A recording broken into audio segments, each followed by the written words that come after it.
Salve, salve meus amigos alvinegros, bom dia.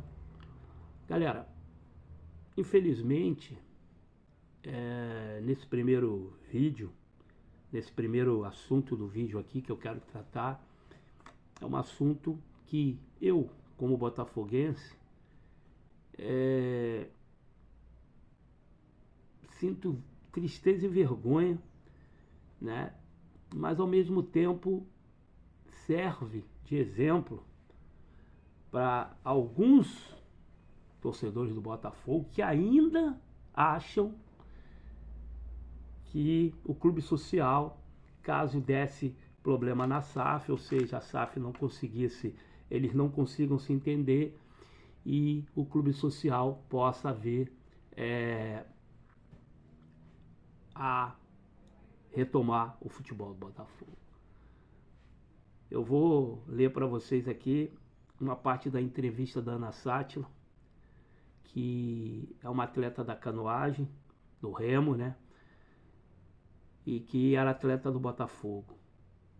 E ela dá uma entrevista que nos envergonha de saber que o carro-chefe do nosso clube é o futebol. Mas nós começamos no remo, e o remo é estatutário, está lá no estatuto do Botafogo que o remo ele não pode deixar de existir.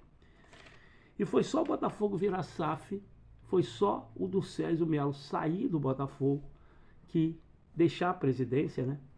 Que os esportes olímpicos do Botafogo começaram a se deteriorar por conta da incompetência, vamos dizer assim. E a gente sabe que o clube social é incompetente. Essa gente que está aí foram as mesmas que levaram o Botafogo à falência, à bancarrota, que nos levou a ficar 30 anos sem título importante, né? Que nunca ganharam a Copa Libertadores e que no momento em que viram uma oportunidade, que a SAF começou a ter problema entre John Textor e seus acionistas, eles logo começaram a tentar enganar alguns torcedores de que se não desse certo o clube social poderia voltar a comandar o futebol. Isso é uma coisa que a gente tem que fiscalizar, ficar de olho e não deixar que nunca mais aconteça, porque essa gente não tem competência para gerir nem mesmo o clube social, que só cuida de piscina, remo, basquete, vôlei. Basquete, por exemplo, Botafogo tem um time horroroso, que está em 16º na NBB, de 4 jogos ganhou 1. Então, meu amigo, e aí eu vou ler para vocês a entrevista da Ana e depois vou ler para vocês a nota do vice-presidente Remo, que deveria ter vergonha de dar uma nota daquela, só esqueceu de botar no final da nota assinado incompetentes, porque eles são todos incompetentes. Mas vamos lá, para vocês terem uma ideia. Ana Sátila diz: 2 anos atrás eu entrei para o Botafogo com uma expectativa de mudança muito grande, sabe? Como estava no Rio treinando, fazia muito sentido estar em um clube carioca que queria incentivar, que queria apoiar o esporte, né? Eu fui convidado a entrar no Botafogo e eu conheci um cara que é fenomenal, do Césio Melo. Ele era o presidente do Botafogo nessa época. Quando eu entrei, ele me recebeu assim, de braços abertos, de uma forma tão carinhosa, tão bonita, disse Ana Sátila. Aí ela continua: não tinha investimento quando eu entrei. Ele sentou comigo e falou: eu não consigo te pagar, mas a gente quer. Então confia em mim, que eu vou atrás, eu vou tentar. Você não vai ter salário, você não vai ter investimento. Se tudo der certo, a camiseta, o uniforme. Então era isso que eu entrei no Botafogo. Com isso eu entrei no Botafogo. Eu estava feliz. Aí ela explicou também que depois de 1 ano recebeu em 10 parcelas o salário. Beleza, recebeu. Eu aprendi a torcer pelo futebol também. Tanto que eu vou ser botafoguense pelo resto da minha vida. Mas eu não estou mais no clube. O do Césio precisou sair. Entrou o novo presidente. Presta bem atenção. O do Césio precisou sair do Botafogo. Entrou o novo presidente. A partir de aí, o esporte olímpico foi esquecido. Ele foi deixado de lado totalmente, não só a canoagem. Até o remo, que é o esporte tradicional do Botafogo. O pessoal é constantemente prejudicado e o clube não paga um salário digno. A gente está falando 200, 300, 500 reais para os atletas. Para ter uma cobrança, sabe, absurda, algo assim passível de uma condenação, um assédio moral dentro do clube. Isso eu vi estando lá, isso eu estou falando porque eu vivi lá, concluiu a canoísta. Lembrando que o Lucas Vertai, que também é namorado dessa menina aí, que chegou no Botafogo, é muito novo, 13 anos defendendo o remo do Botafogo, desde as categorias de base, também deixou o clube por conta da incompetência dessa gente que hoje comanda o clube social. Aí vem a resposta esdrúxula do senhor João Alberto Teixeira de Mello, vice-presidente do remo do Botafogo. Diz ele, escutem bem o começo da resposta deles.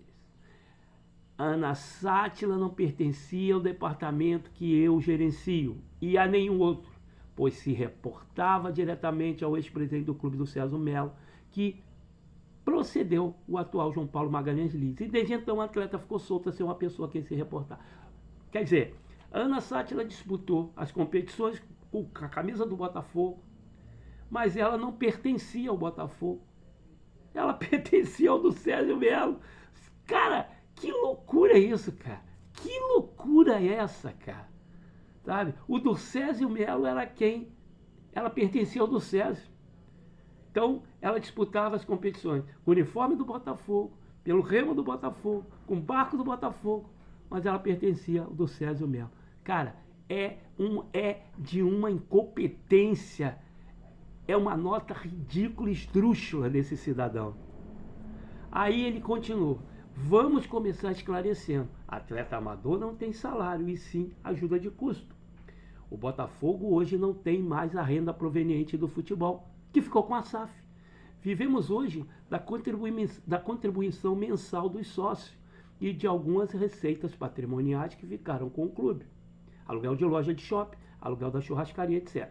Mesmo assim, o Botafogo faz um esforço no sentido de remunerar os seus atletas de ponta com valores justos, mas não podemos fazer loucura que comprometa o equilíbrio de receita e despesa, explica o dirigente. Só lembrando a ele que hoje o Botafogo tem 10% ainda do clube, né? Porque a SAF tem 90%, eles têm 10%. Só que na hora de fazer o contrato da SAF, a dívida do Botafogo era gigantesca. A dívida que eles mesmos fizeram. Foram eles que colocaram, que fizeram essa dívida gigantesca do Botafogo. E aí, o que aconteceu?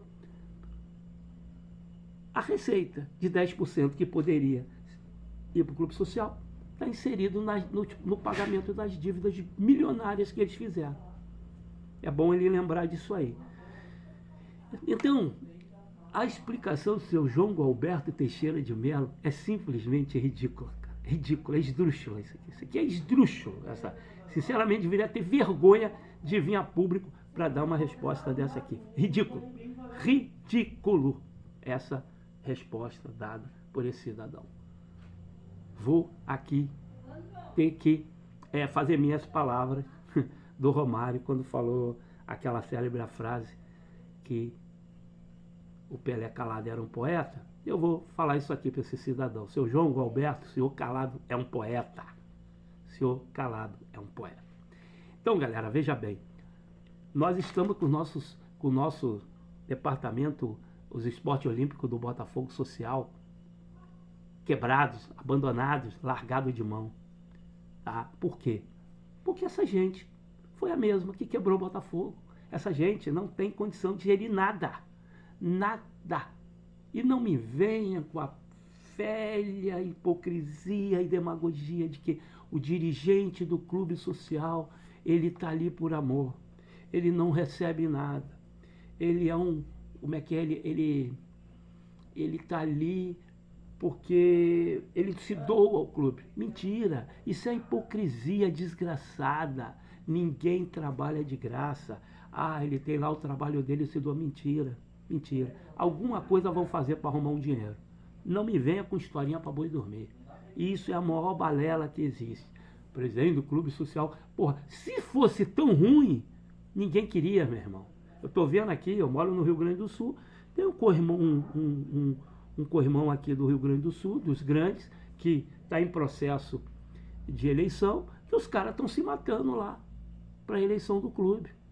Porra, peraí, se é tão ruim assim, se ninguém recebe nada, se está todo mundo ali por amor, por que vão se matar? Faz um acordo, beleza, vamos, né, ajudar aqui. Não, estão se matando na eleição para presidente do clube. Ora, vai dizer para mim que isso tudo é de graça?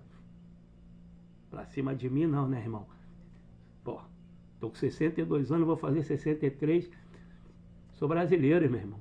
Conheço esse país, conheço o que é as estruturas políticas desse país. E quando eu falo estrutura política, a política, os clubes sociais é político, tudo é político. Nós somos seres políticos, então para tudo se faz política. E não me venha, isso não entra na minha cabeça, que o cara vai ser presidente de um clube e não vai receber um tostão. Ele vai trabalhar de graça. Ele pode não ter um salário ali, né? Que seja oficial, legal, né? Isso ele não tem. Mas evidentemente que ele não vai trabalhar de graça, né? Isso não existe. Então, encerrando esse assunto, vamos para o futebol.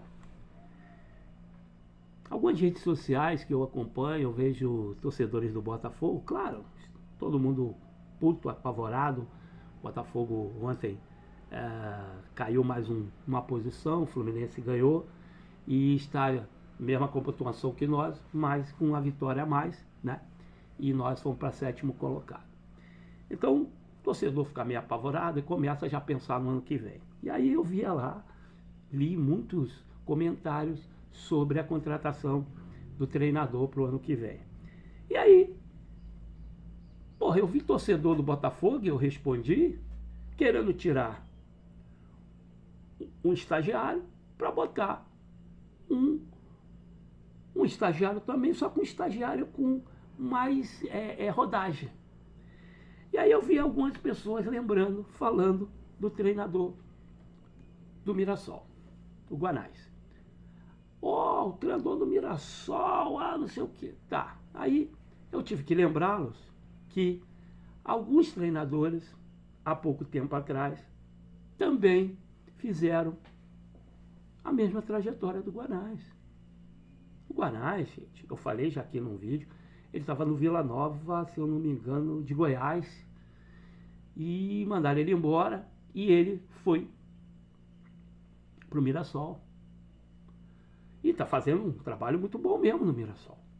Só que eu quero lembrar vocês que, há pouco tempo atrás, Barbieri e Carpini também eram treinadores que fizeram grandes trabalhos em times de menor investimento. E depois galgaram, saíram e foram para times grandes. E não conseguiram fazer bons trabalhos. Nem Carpini, nem Barbieri. Carpini, por exemplo, Barbieri não sei onde está, mas Carpini, por exemplo, só esse ano, Carpini já passou pelo Vitória, deixou o Vitória na zona do rebaixamento e está no Juventude e vai ser rebaixado com o Juventude. Então, essa história de que fez um bom trabalho num time de menor investimento e vai sair de lá, vai fazer um bom trabalho num time grande, isso não é garantia de nada. Isso não é garantia de nada. A gente não pode mais errar. Botafogo ano que vem, eu não sei se a SAF tem essa ideia de o ano que vem contratar um treinador experiente. Eu acho que o Botafogo tem que trazer um treinador experiente. Por quê? Esse time que está aí, esse elenco do Botafogo que está aí, se mantido e reforçado com uns 4 ou 5 jogadores que venham para jogar, para ser titular, esse time aí é muito bom. Aí você vai ter um elenco. Hoje nós não temos um elenco muito grande, mas se você contratar 4, 5 jogadores ano que vem, que venham para serem titulares você encorpa esse elenco, porque esse elenco é muito bom. Porque é um elenco que foi formado no meio do ano, os jogadores que chegaram e agora, no final da temporada, é que começaram a apresentar alguma coisa. O Santi Rodrigues, o Tuco Correa começou a jogar. Eu acho que alguns jogadores vão começar a entregar, mas a final da temporada tomarem que entreguem agora para que a gente possa conseguir uma vaga para a Libertadores. Eu acredito que vamos conseguir.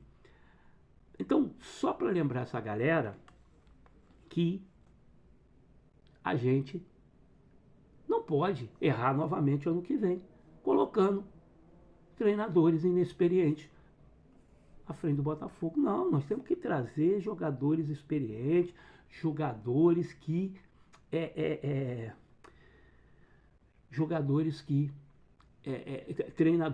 treinador que chegue para comandar, treinador que chegue, que olhe para o jogador respeite. Não é o caso do David Ancelotti, a gente sabe disso. A gente precisa de um clube que tenha comando. Hoje o Botafogo está abandonado. Hoje o Botafogo, já falei isso uma vez e vou repetir, o Botafogo hoje é uma zona que a gente não sabe quem é o cafetão. Essa é a realidade. Eu acho que esse time é bom, esse grupo é pequeno, mas o time é bom. Acho que Tuco, acho que o Santi, acho que o Jefinho está jogado muito bem. Ainda é meio... O Jefinho, ele tem umas coisas assim que parece, né, que às vezes ele pega a bola, ele é tão arrogante assim, arrogante que eu digo na questão que ele sabe que ele é muito bom, que ele parece negligente. Parece que ele é negligente, né, perde a bola muito fácil e tal, mas ele tem jogado pra cacete, tem dado assistência, e o Jefinho é um jogador que vai nos ajudar muito nesse final de temporada, e espero que todos possam apresentar um futebol de alta, né, todos possam crescer na final, nessa reta final, para que a gente possa chegar à Libertadores. E ontem, o nosso ex-treinador, o Arthur Jorge, em entrevista lá no Catar, disse que o Botafogo está no seu coração, que ele teve uma das maiores torcidas e melhores torcidas ao seu lado e que ele sente muita saudade. Eu acho que é difícil, né, a volta do Arthur Jorge, ele ganha muito dinheiro lá, salário muito alto. Claro que ele falou isso porque ele sente falta do torcedor, lá não tem torcida, a torcida lá não é uma torcida que nem a nossa, evidente que não. E ele, claro, pretende, lógico, voltar a treinar um clube de massa, de ponta. Ele mesmo disse ontem que ele recebeu 4 propostas de clubes brasileiros, clubes da Série A. Então, eu sinceramente gostaria de ver o Arthur Jorge de novo no Botafogo. Acho que é difícil, muito difícil. A menos que John Textor, ou quem venha a comandar a SAF Botafogo, possa abrir a mão. Eu, sinceramente, vou ser bem sério para vocês, eu preferia pagar 3 milhões no Arthur Jorge, hoje, gastar um dinheiro para contratar o Arthur Jorge do que um jogador de ponta. Eu acho que o Arthur Jorge, com esse time que o Botafogo tem, com mais umas contratações, e aí eu digo para vocês, às vezes você faz contratações que nem tem tanto nome assim, e os caras chegam e arrebentam. O próprio ano passado, quando a gente contrata a Almada, muita gente olhava atravessado, porra, Almada, quem é Almada? Veio lá dos Estados Unidos. O próprio Luiz Henrique, que estava lá no Betis, ninguém estava dando muita importância. O Igor Jesus, que veio de graça, porra, Igor Jesus, quem é esse cara? Eu me lembrava dele do Curitiba. Os caras chegaram aqui e arrebentaram, né? O próprio Bastos, Adrielso, foi contratado em 2023, mas voltou para nos ajudar.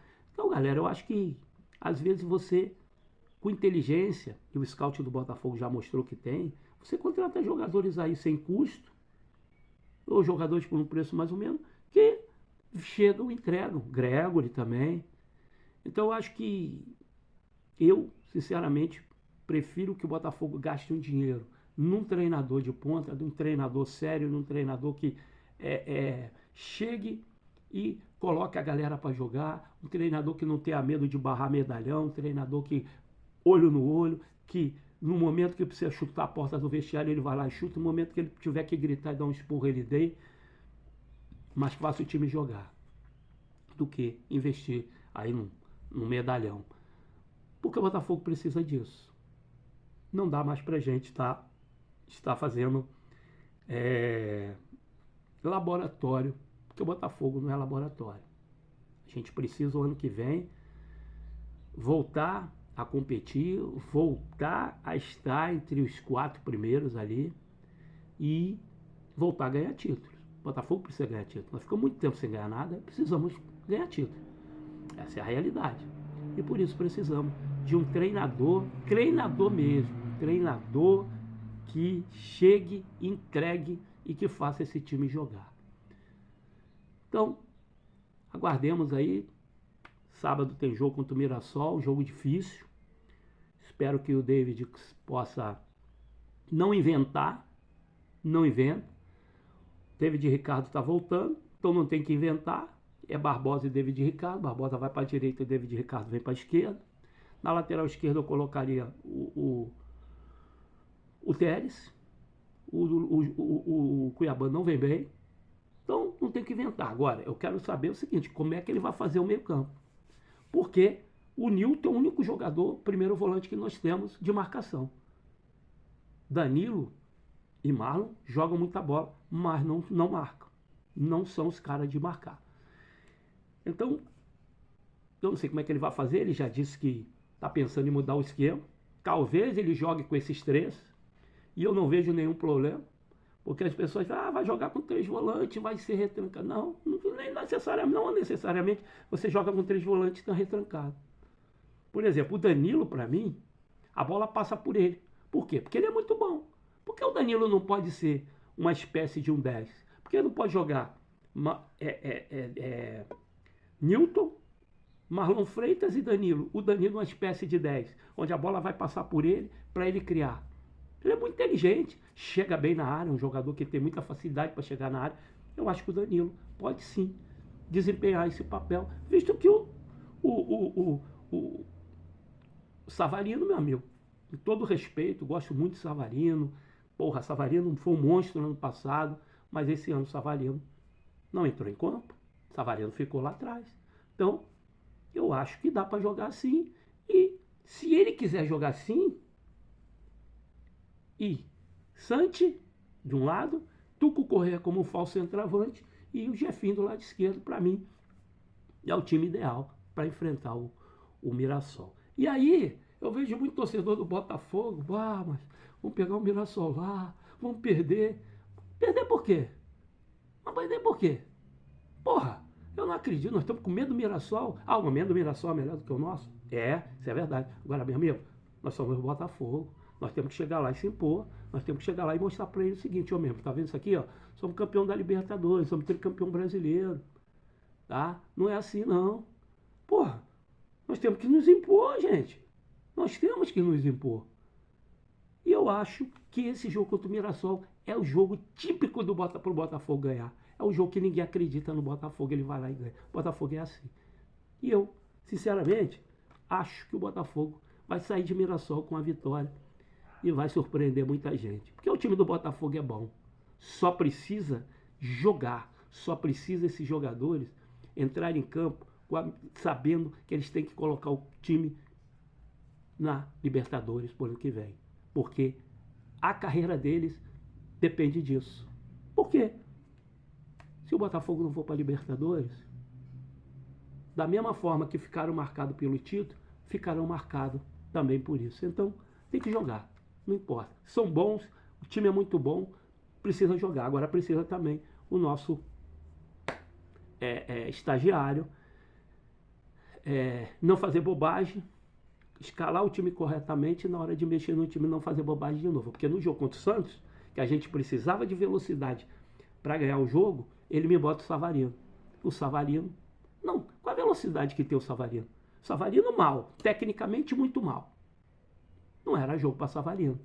Então, espero que ele não faça bobagem novamente e que ele escale o time corretamente e que ele enxergue o jogo, faça a leitura de jogo correta e pare de inventar. Mas, então, é isso aí, galera. Saudações alvinegras, boa quinta-feira a todos.